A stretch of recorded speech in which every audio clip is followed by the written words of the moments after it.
आज की क्लास में बहुत इंपॉर्टेंट कॉन्सेप्ट पढ़ाने वाली हूँ। फुल ऑन कॉन्सेप्चुअल क्लास होने वाली है, तो कुर्सी की पेटी बांध लीजिए क्योंकि दिमाग लगने वाला है आज की क्लास में। क्लास को शुरू करते हैं। आप देख रहे हैं संरीति इंग्लिश अकेडमी। मैं हूं प्रीति मैम। सब्सक्राइब करके बेल नोटिफिकेशन ऑन कर दीजिएगा। भले कॉन्सेप्ट पढ़ाने वाली हूं पर इतनी आसान भाषा में पढ़ाऊंगी कि आपको लगेगा ही नहीं कि आपने इतना भारी भरकम कॉन्सेप्ट पढ़ा है, क्योंकि आपको समझ में सब कुछ आ जाएगा। सबसे पहले मैं बता दूं क्या पढ़ने वाले हैं। हम लोग मॉडल्स और हैव का यूज पढ़ने वाले हैं। हैव हमने अलग से पढ़ रखा है, मॉडल्स हमने अलग से पढ़ रखे हैं, पर ये दोनों साथ में भी काम करते हैं और बेहतरीन काम करते हैं। ट्रांसलेशन में आपको उनकी बहुत जरूरत पड़ती है, ये आप आज की क्लास में जानेंगे। मॉडल्स के साथ जब हैव लग जाते हैं तो ये कुछ ऐसे दिखते हैं। कुड है हमारे पास, उसके साथ हैव लगा और ये साथ में बन जाता है कुड हैव। कुड हैव, जिसका मतलब होता है हिंदी में, मतलब हम ये कैसे समझेंगे कि भाई इस वाले हिंदी वाक्य में हमें कुड हैव का यूज करना है। तो इसका बहुत आसान तरीका है, आपको अपने हिंदी वाक्य को ऑब्जर्व करना है, नोटिस करना है। अगर आप अपने हिंदी वाक्य में सकता था, सकती थी या सकते थे का इस्तेमाल कर रहे हैं तो आप ये दिमाग बना लीजिए, मन बना लीजिए कि इसकी अंग्रेजी जो है वो कुड हैव को इस्तेमाल करके होगी। एक क्राइटेरिया या कह लीजिए एक कंडीशन है इसको इस्तेमाल करने की, वो ये है कि कुड हैव जो है वो क्षमता को दिखाता है। वो ऐसे वाक्यों में इस्तेमाल किया जाता है जो वाक्य ना आपको ये बताना चाह रहे हैं कि कोई काम था जो किया जा सकता था लेकिन नहीं किया गया। ठीक है, कोई काम था जो किया जा सकता था लेकिन नहीं किया गया। उदाहरण देखिए, वो मुझे बता सकता था। He could have told me। अब दोस्तों ने मिलकर के बाहर जाने का प्लान बनाया है। ठीक है, अब कोई एक बंदा है जिसने आपको नहीं बताया, बट आपको बाद में पता चला, तो आप बोलते हो ना कि अरे जाना था तो मुझे बता सकता था, मैं भी चलता। ठीक है, यानी कि बता सकता था लेकिन बताया नहीं। इसकी translation he could have told me। Structure कौन सा यूज होता है? बहुत सिंपल स्ट्रक्चर है और थ्रू आउट आज की क्लास में आपको यही स्ट्रक्चर देखने को मिलेगा। मतलब कुड हैव नहीं, ये बदलता रहेगा वर्ड के हिसाब से, बाकी चीजें लगभग सेम रहेंगी। शुरुआत में ही ये बात बता दे रही हूं बिल्कुल, ताकि आपको क्लास में ज्यादा फोकस जो है आपका कॉन्सेप्ट के ऊपर हो। स्ट्रक्चर जो है वो आपको पता रहे कि क्या है।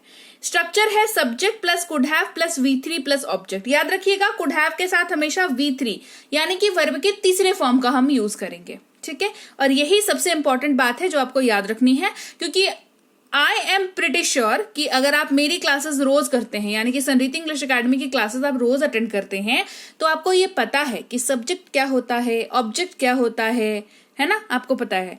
तो ये जो स्ट्रक्चर का गेम है, शुरुआत का और आखिरी का, ये हमने तो समझ लिया। बीच में ही गेम चेंज होता है। बीच का गेम क्या है आज का? Could have plus V3। He could have told me, यहां पर ही सब्जेक्ट है हमारा, कुड हैव का यूज है तो बता सकता था, कुड हैव ये लग गया। बताने का जो अंग्रेजी होती है वो टेल होता है, उसका V3 होता है टोल्ड, तो V3 लग गया। और जो बचा वो ऑब्जेक्ट है मी। वह वहां जा सकता था, he could have gone there.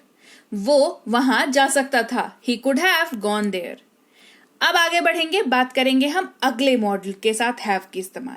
Should have, should के साथ हैव का इस्तेमाल। शुड आपको पता है, हैव आपको पता है। अब जानेंगे शुड हैव जब साथ में आता है तो क्या काम कमाल करता है। इसका मतलब बन जाता है ना चाहिए था, ना चाहिए था, है ना, मतलब बताना चाहिए था, करना चाहिए था, इस तरीके का वाक्य अगर हिंदी में है तो अंग्रेजी शुड हैव के सहायता से बनेगी। और ये ऐसे वाक्यों में इस्तेमाल होगा कि जो काम करना चाहिए था लेकिन वो काम किया नहीं गया, है ना। डिफरेंस है, पहले कुड हैव में जो बताया उसमें इसमें बहुत डिफरेंस है। ध्यान से पढ़ो तो समझ में आएगा। स्ट्रक्चर यही फॉलो होगा, subject plus should have plus V3, और अगर ऑब्जेक्ट रहा तो ऑब्जेक्ट लिखेंगे, नहीं रहा तो नहीं लिखेंगे। क्लियर? ऑब्जेक्ट को लेकर के टेंशन नहीं लेना। उसे जाना चाहिए था, ही शुड हैव गॉन। उसे जाना चाहिए था, ही शुड हैव गॉन। उन्हें बताना चाहिए था, they should have told, they should have told. आगे अगला शब्द है हमारे पास वुड हैव का। ठीक है, वुड के साथ हैव का इस्तेमाल। ये इस्तेमाल होगा ऐसे वाक्यों में जिसमें चुका होता, चुकी होती, चुके होते लगा हुआ है, या फिर या होगा, ये होंगे लगा हुआ है। एग्जाम्पल देखो, बेहतर समझ में आएगा। कंडीशन क्या है इसकी? किसी कार्य के होने की संभावना थी लेकिन किया नहीं गया, होने की संभावना भर थी, ठीक है, गारंटी अश्योरिटी नहीं थी कि होगा, संभावना थी लेकिन किया नहीं गया। स्ट्रक्चर ये वाला यूज होगा, subject plus would have plus V3। मैं पहुंच चुका होता, I would have reached.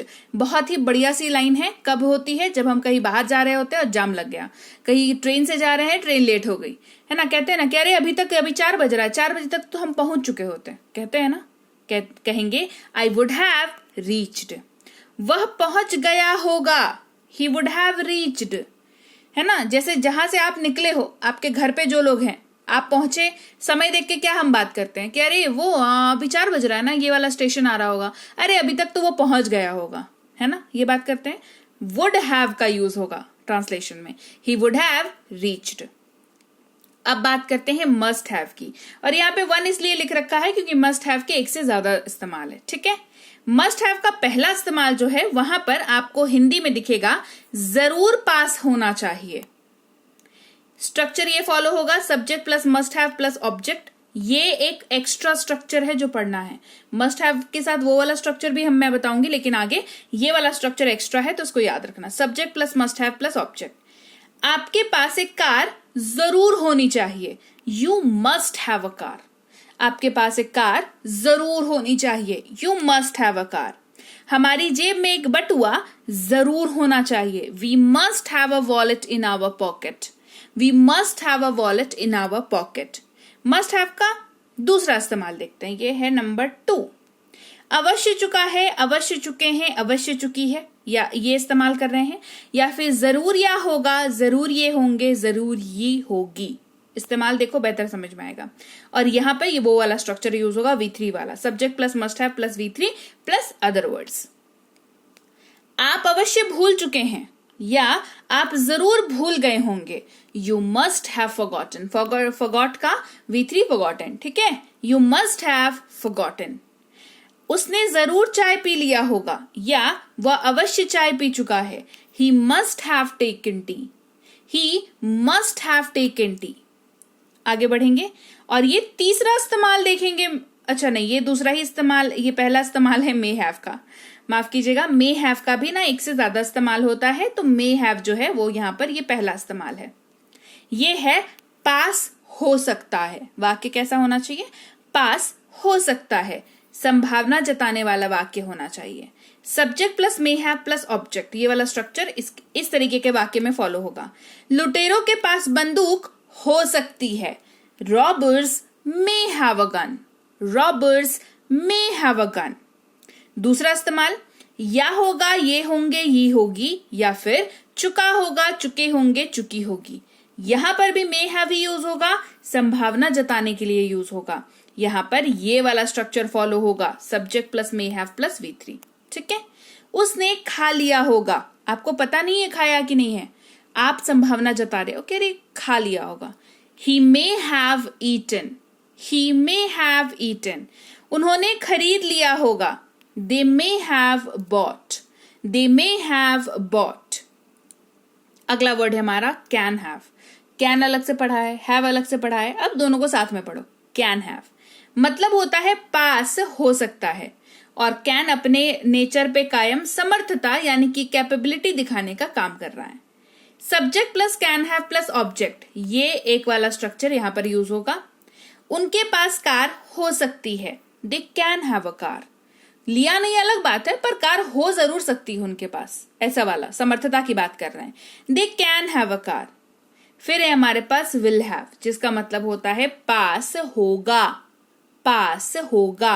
Subject plus will have plus object, ये वाला स्ट्रक्चर यहां पर विल हैव के साथ भी यूज होगा। उसके पास एक लैपटॉप होगा, he will have a laptop. उसके पास एक लैपटॉप होगा, he will have a laptop.